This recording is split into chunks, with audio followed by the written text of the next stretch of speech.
Характерни реперни археоастрономични репери. Слънцето изгрява в тази посока при зимното слънцестояние и огрява тези части от скалата. Личи си как имаме различно оцветяване на скалата. В следващия момент слънцето достига до тези части, но вече при залеза на зимното слънцестояние, като вдясно слънцето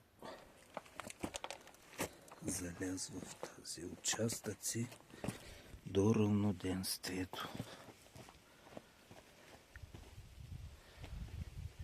Като най-характерният момент е, когато слънцето проникне през този малък отвор,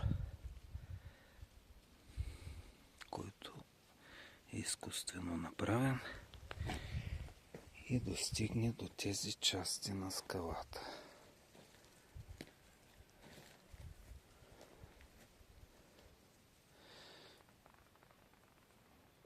В този участък би могло да се наблюдава като един астрономически часовник и да се отчита времето през годината. Друго характерно е когато слънцето премине точно под този отвор, което вероятно ще е на зимното слънцестояние, а може и при равноденствието. Само че не при залеза, а при следобедните часове.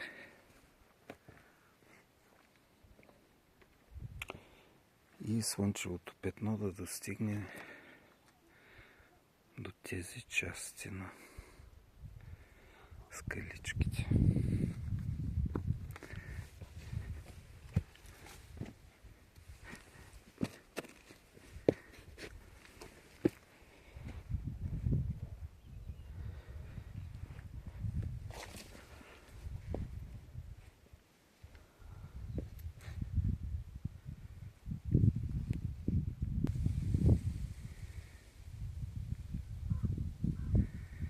Преминаването на слънцето през тази малък отвор е също доста интересно.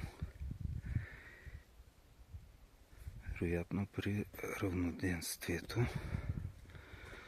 да може да се наблюдава това явление.